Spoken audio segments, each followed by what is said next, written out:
Opening scene, we are introduced to our protagonist, Donnie Darko, and he wakes up in the middle of the streets, gets on his bike, and bikes home. And back home, having dinner with his family, we see that Donnie's not really that stable, and he points it out himself. While going back and forth with his sister Elizabeth, he tells her that maybe it's her who should be going to therapy and not him. And then his sister tells everyone at the dinner table that Donnie stopped taking his medication. Donnie gets a little violent at his sister, but it's not something that his family hasn't seen before. His mom doesn't even get surprised when she goes to his room later that night, and he calls her the B word. But that night, as everybody was asleep, Donnie gets woken up by a mysterious voice in his head. Whatever this voice is, it makes him walk outside, and it tells him that in 28 days, 6 hours, 42 minutes, and 12 seconds, the world will end. He sees that this same voice is actually coming from a bunny, a 6-foot tall bunny. And in the morning, he wakes up at a neighborhood golf course, and he sees that he wrote down the date that the bunny told him. When he walks back home, he sees a lot of people gathered around his house. Firemen, policemen, and all his family outside, and a giant crane pulling this big-ass jet engine out of his room. Apparently, as Donnie was sleepwalking last night and talking to incredibly creepy bunnies, this jet engine out of nowhere fell in his room and it caused a lot of damage. Donnie's family's relieved that he was just sleepwalking and didn't get killed by the jet engine. And they're just so surprised by the coincidence, and so is everyone else in the neighborhood. And also everyone at Donnie's school as well. And at school, in English class, Donnie's favorite class, a new student joins them. Her name is Gretchen. Donnie seems to be into her, and she also seems to be into him, as she sits next to him after their teacher Karen tells her to sit next to the boy that she thinks is the cutest. Going back to the motel that they were staying at with his father, Donnie and his father almost run into Grandma Death. Grandma Death is like the neighborhood crazy person. Everybody makes fun of her, and everybody just thinks that she's whacked out of her mind. And you remember how I told you Donnie has emotional problems and he goes to therapy? Well, on his therapy session with Dr. Truman, he tells her about this new friend that he made, Frank. He tells her that Frank told him to follow him, and that he also told him that the world would end. And when she asks Donnie if he thinks the world will end, Donnie tells her that that's just crazy. And a couple days later, as he was sleeping on the couch, Donnie starts seeing visions again, and he starts to sleepwalk, and he also sees the giant man in the bunny costume. This time they don't really have a conversation, but Donnie gets a giant axe, and he goes someplace, and he blows up this very big water pipe. And in the morning, as him and his friends were waiting for the bus to go to school, they find out that there was no school, because there was this big pipe that burst and the entire school is flooded. And walking back home, Donnie walks back with Gretchen, and she tells him a little bit about her life and about how her father is now on the run because he stabbed her mom in the chest 4 times. And Donnie tells Gretchen about his life too. He tells her that he's been to jail because he burned down this abandoned home, and that he was held back a year from school and he can't really drive until he's 21.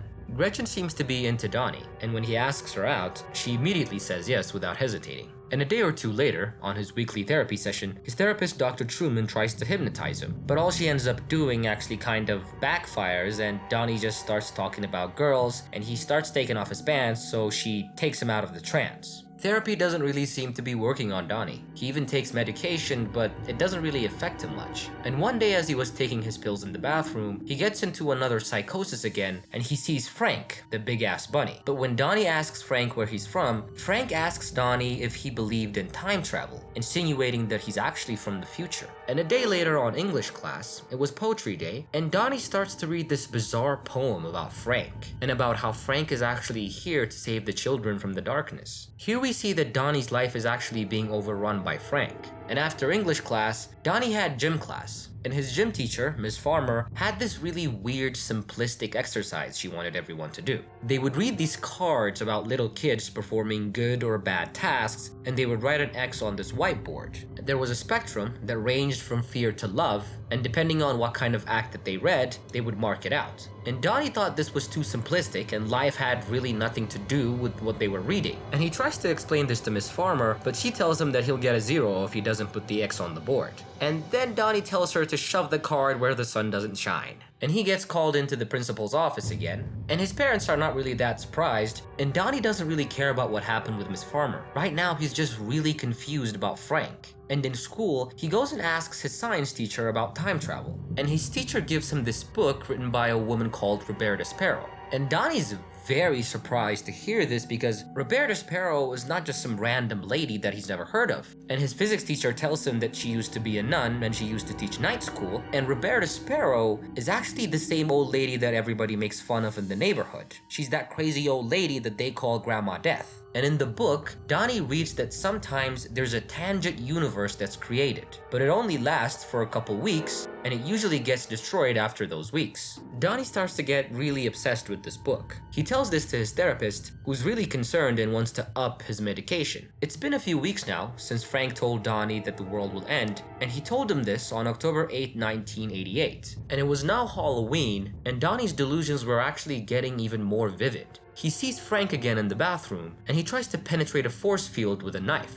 And for the next several scenes that we witness, we see a bunch of excerpts from the book that Roberta Sparrow wrote. And from these excerpts, we learn that a tangential universe is actually created when an artifact appears. Now, the artifact in this movie is actually the jet engine that appeared out of nowhere and destroyed Donnie's room. And then we also realize that Donnie is the living receiver. The living receiver is someone that saves their universe from the tangent universe. And the living receiver is helped by two kinds of people: the manipulated living and the manipulated death. The manipulated living are a bunch of people in Donnie's life. His girlfriend Gretchen, a motivational speaker called Jim Cunningham that Donnie picks a beef with as he was giving a speech at his school, and these people are examples of the manipulated living. They actually have no conscious realization of it, but they're actually helping Donnie fulfill his goal, which is to actually destroy the tangent universe. But there's only one manipulated dead, and that is Frank. And a couple days later, as the days were counting and it was almost the time that the world was about to be destroyed, according to Frank, Donnie was in a theater with his girlfriend Gretchen. She was asleep, and Donnie, for the first time,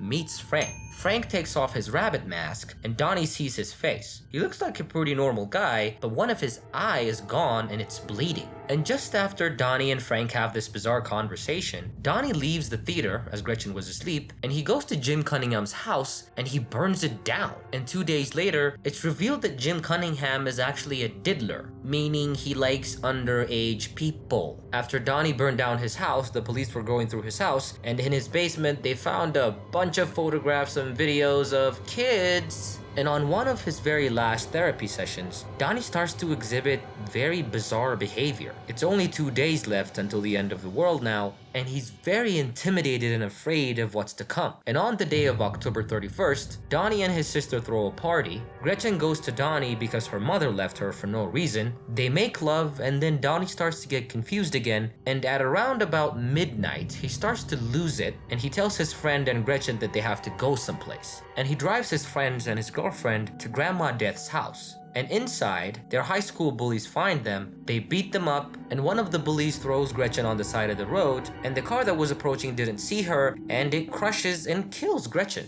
And when the people in the car get out, one of them was actually Frank. He takes off his mask and starts screaming at Donnie, asking him what he's doing in the middle of the road.